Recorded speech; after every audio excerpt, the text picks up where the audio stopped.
આપણે કારેલાની જે છાલ આવે છે ને એ છાલનો સરસ મજાનો ગુજ્જુ નાસ્તો બનાવવાના છીએ અને આ નાસ્તો તમે ડાયટ ફૂડમાં પણ લઈ શકો છો. અને બીજી એક મહત્વની વાત, એ તમે કારેલાની છાલ એડ કરશો એટલે કારેલાના ગુણ પણ એના અંદર એડ આવી જશે. તો વિચાર કરો કે કેટલો ગુણકારી નાસ્તો આજે આપણે બનાવવાના છે. અને ડાયટ ફૂડમાં તો તમે એને ડેફિનેટલી લઈ શકો છો, કારણ કે ફાઈબરથી ભરપૂર છે અને આને બીટરનેસ પણ આવશે તો કડવો ગુણ પણ એના અંદર આવી જશે. તો આવી અવનવી રેસીપી માટે ફોલો, શેર, સબસ્ક્રાઇબ તો બને છે. ચલો શરૂ કરીએ છીએ કારેલાની છાલના મુઠિયા.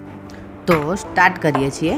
કારેલાની છાલ લઈશું, લસણ લઈશું, લસણની 8-10 કળી વાટી દઈશું, બાજરીનો લોટ, જુવારનો લોટ અને ભાખરીનો જે દરદરો લોટ આવે છે, ભરડેલું જેને કહેવાય, એ 3 લોટ લઈ લેવાના છે.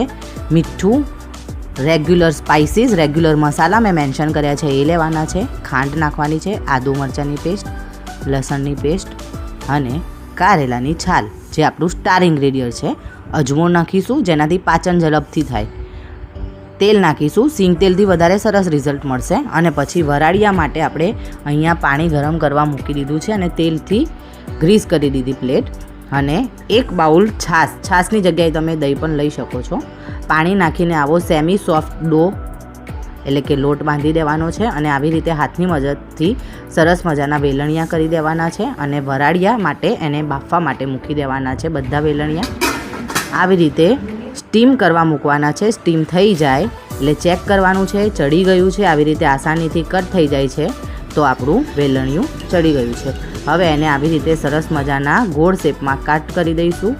કટ કર્યા બાદ આપણે વઘાર કરીશું. એનો તેલ લઈશું, સિંગ તેલથી સરસ રિઝલ્ટ મળશે. રાઈ, મીઠો લીમડો, તલ અને હિંગથી આપણે વઘાર કરીશું. બરાબર હલાવી દઈશું ને કોથમીરથી ગાર્નિશ કરીશું. કારેલાના છાલના હેલ્ધી અને ડાયટ નાસ્તો કેવો લાગ્યો ફોલો, શેર, કોમેન્ટ જરૂરથી કરજો. અને કારેલાની છાલનો આવો સરસ મજાનો ઉપયોગ કરીને આપણે જે નાસ્તો બનાવ્યો એ તમને કેવો લાગ્યો આઈડિયા જરૂરથી કોમેન્ટ કરજો.